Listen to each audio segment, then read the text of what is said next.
Corona काल के समय में कितना कुछ देखा है, कितनी सांसें भारी हो रही हैं, लोगों के फेफड़े खराब हो रहे हैं और इस धरती को बचाने के लिए सोचना चाहिए।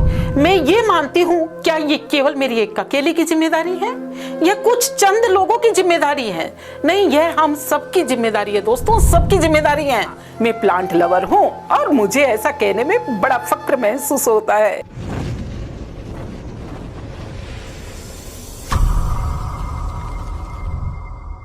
नमस्कार दोस्तों, सुनीता शर्मा आज आपके सामने मौजूद है।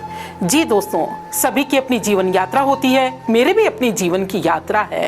एक यूट्यूबर की यात्रा, एक अध्यापिका की यात्रा, एक गृहिणी की यात्रा, एक जूझते हुए वक्त की यात्रा। सचमुच बहुत कुछ पेचीदगियों भरा जीवन है और इसके बीच में अपने यूट्यूब को संभाल पाना, यूट्यूब आप लोगों से जुड़ पाना थोड़ा मुश्किल लगता है, लेकिन इतना भी मुश्किल नहीं लगता क्योंकि आप लोगों का साथ जो है। सुनीता शर्मा प्लांट लवर, दोस्तों आपने शायद कभी कभी जरूर मेरे चैनल को देख लिया होगा या मुझे ही देख लिया हो। जी हाँ, मैं प्लांट लवर हूँ और मुझे ऐसा कहने में बड़ा फक्र महसूस होता है। जीवन, मैंने कहा ना, यात्रा है, सचमुच एक यात्रा है और ऐसा ही है। जिंदगी की जुल्फें खुलती रही, संवरती रही, मैं देखती रही, जिंदगी यूं ही गुजरती रही।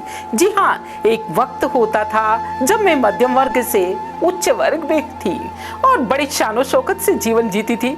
तब मैंने प्लांट से प्यार किया था। जी, एक ऐसा प्यार जो केवल मैं महसूस कर सकती हूँ। यह प्रकृति, ये पेड़ पौधे मुझे लगता है कि मुझसे बात करते हैं। जैसे एक माँ पेड़ पौधों को बढ़ते हुए देखती है, दोस्तों मैंने अपने आसपास के पेड़ पौधों को उसी तरह से बढ़ते हुए देखा। एक वह स्पंदन, एक वह धड़कन जो एक प्रेमी महसूस कर सकता है, वही स्पंदन और वही धड़कन मैंने मेरे छोटे छोटे पौधों में धड़कते हुए देखी। ये प्रकृति मेरे सुख दुख की सहचरी है। ये प्रकृति मेरे, बिल्कुल मैं इसके साथ रहना पसंद करती हूँ। धीरे धीरे यह एक रुचि न जाने कब जुनून में शामिल हो गई। दोस्तों, मैं धीरे धीरे अपने आसपास के पर्यावरण में पेड़ पौधे लगाने लगी। इस पर्यावरण को और अधिक अच्छा और अधिक उज्जवल देख करके मुझे खुशी होती। सड़क के किनारे मंदिर, मस्जिद, कौन सी ऐसी जगह थी, हॉस्पिटल या आंगनवाड़ी या मेरा अपना स्कूल, जी कौन सी ऐसी जगह थी जहां मैंने पेड़ नहीं लगाए। धीरे धीरे मेरे हस्बैंड भी मुझे सपोर्ट करते और मुझे तब बहुत अच्छा लगता जब मेरे आसपास के लोग मुझसे कुछ पौधे मांगते।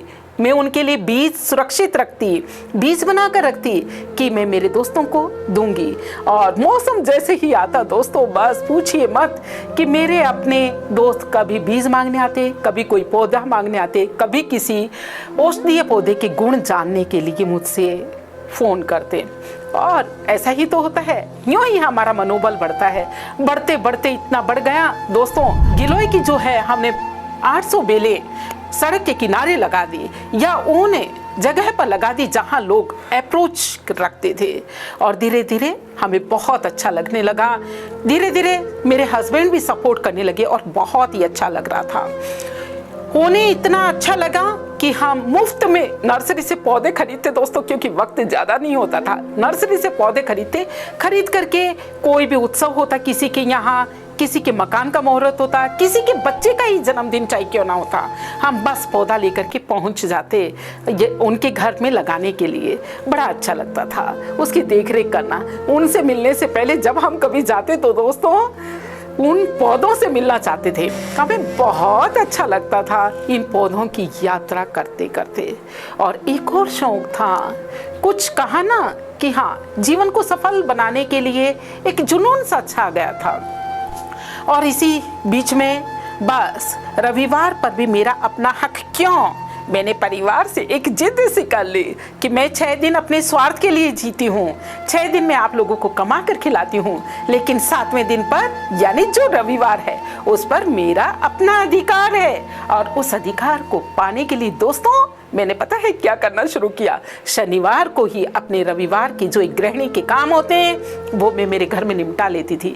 शुक्रवार को ही मेरा ये काम होना शुरू होता, शनिवार होते होते मेरा काम पूरा हो जाता और रविवार को मैं निकल जाती एक यात्रा पर।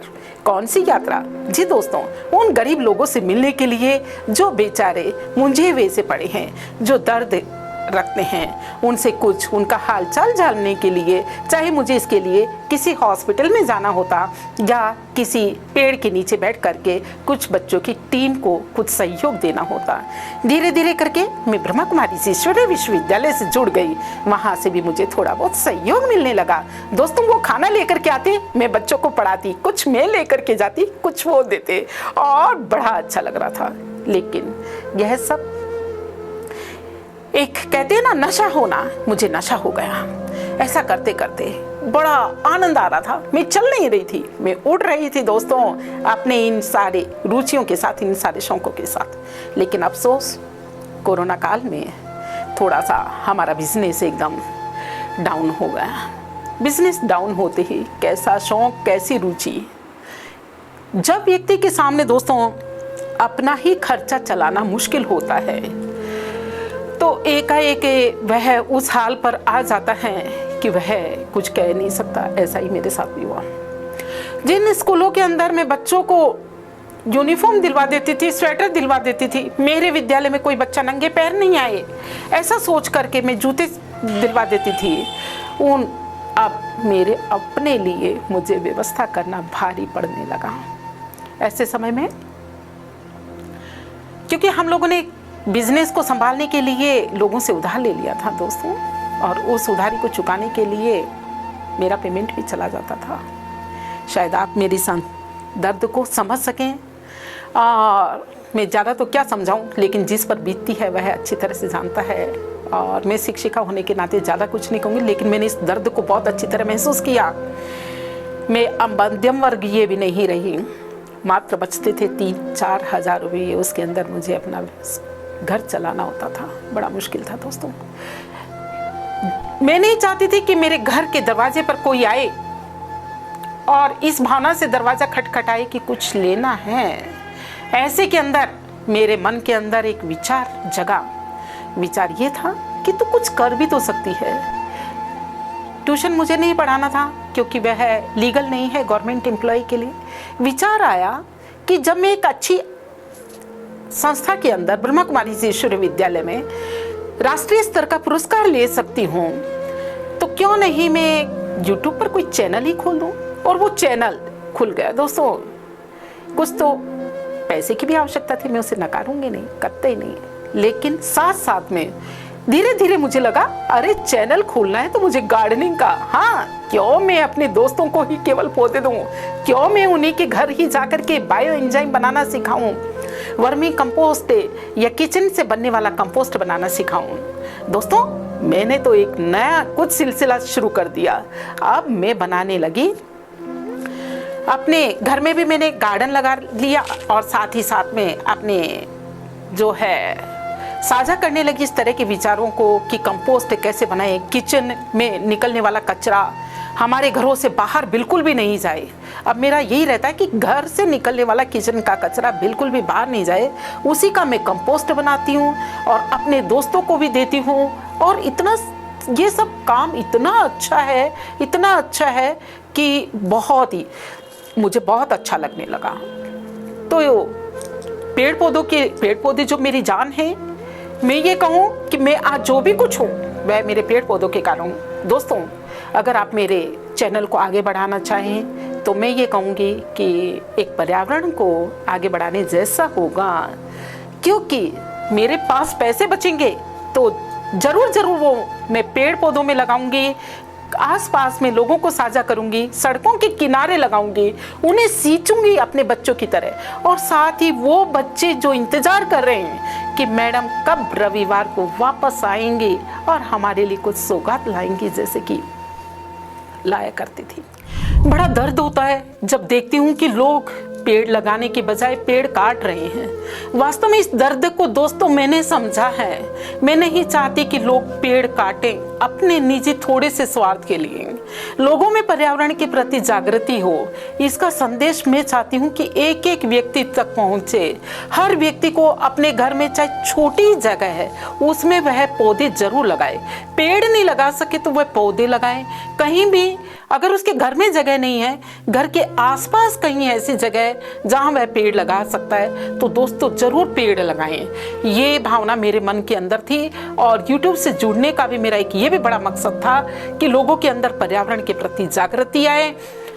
देखते हैं कि बेमौसम बरसात हो जाती है, देखते हैं कि कितनी गर्मी बढ़ रही है, लोगों को, छोटे छोटे बच्चों को अस्थमा जैसी बीमारियां हो गई हैं।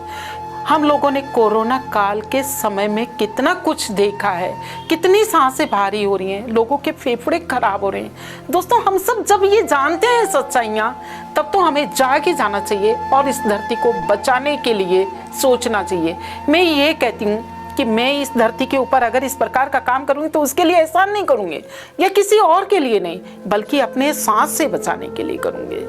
तो जरूर आप अपने घरों में भी टेरेस गार्डन लगाएं। घर में कहीं बालकनी है उसमें चाहे आप गमले ही लगा दें।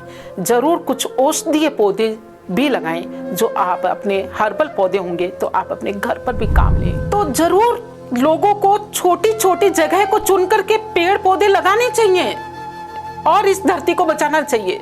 मैं ये मानती हूँ, क्या ये केवल मेरी एक अकेले की जिम्मेदारी है या कुछ चंद लोगों की जिम्मेदारी है? नहीं, यह हम सबकी जिम्मेदारी है दोस्तों, सबकी जिम्मेदारी है। क्योंकि धरती की रक्षा करना, सबकी रक्षा करना, अपनी रक्षा करना, यह तभी संभव होगा जब हम एक एक जगह पर पेड़ पौधे लगाएंगे और लगाएंगे तो लगाएंगे ही, साथ में ही काटने किसी को भी नहीं देंगे। हमारा ये प्रयास हो दोस्तों, तभी हमारा पर्यावरण सुरक्षित रहेगा। और मुझे उम्मीद है आज जिसने मुझे सुना है, जिसने सुनीता शर्मा प्लांट लवर ने सुना है, मैं आज शर्मा की बजाय प्लांट लवर कहलाना ज्यादा पसंद करती हूँ। दोस्तों बड़ा गर्व आ जाता है, बड़ा अच्छा महसूस होता है जब देखती हूँ कि हाँ मैं कुछ कर रही हूँ और वो कर रही हूँ जीवन बचाने के लिए, ऊर्जा देने के लिए, ऑक्सीजन देने के लिए। तो दोस्तों जरूर आप लोग भी जुड़िए इस प्रकृति से। अरे धीरे धीरे एक नशा आने लगता है। मेरे अपने दोस्तों को तो हो गया ये नशा, आपको भी कब आएगा? मैं उम्मीद करूंगी बहुत ही जल्दी आप मुझे मिलेंगे और आप जरूर इस नशे में शामिल होंगे। दोस्तों अच्छे नशे हमें जरूर करने चाहिए। दोस्तों सुनीता शर्मा 1300 किलोमीटर की दूरी तय करके जी माउंट आबू से यहाँ आई है, हॉप टॉप के पास है। जी आपने मुझे निमंत्रण दिया, इसके लिए आपका दिल से शुक्रिया, बहुत बहुत शुक्रिया। टीम ने मुझे आमंत्रित किया, इसके लिए मैं उनका तहे दिल से शुक्रिया अदा करना चाहती हूँ। और दोस्तों एक और बात बता देती हूँ कि होप टॉक अपने आप में एक बहुत ही अच्छा स्टूडियो है, एक अच्छी पहल है पूरा ऐसे पुराने यूट्यूबर्स को आगे बढ़ाने के लिए जो धीरे धीरे मेरी तरह चल रहे हैं। जी आप उम्मीद करती हूँ आप चलेंगे नहीं, उड़ेंगे। और इसके लिए आप जुड़ जाइए हॉप टॉक से यदि आपको मिलता है निमंत्रण। फ्रेंड्स उम्मीद करती हूँ आपको मेरी जीवन कहानी, मेरी जीवन यात्रा अच्छी लगी होगी, कुछ ऊंचाइयों और कुछ नीचाइयों के साथ। और साथ ही साथ मेरे चैनल के बारे में चलिए मैं बता देती हूँ। मेरे चैनल का नाम है सुनीता शर्मा प्लांट लवर। और ऐसा कहते ही मेरा सीना थोड़ा सा चौड़ा हो जाता है। वापस दोहरा दूं, सुनीता शर्मा प्लांट लवर। अगर आप भी बनना चाहते हैं प्लांट लवर तो जरूर मेरे वक्त को देखते हुए, जरूर आप इस पर्यावरण को देखते हुए, इसकी सुरक्षा की जिम्मेदारी लेते हुए मुझे सपोर्ट करेंगे और नए नए प्रकृति से संबंधित वीडियोस पाएंगे। दोस्तों जय हिंद, जय भारत।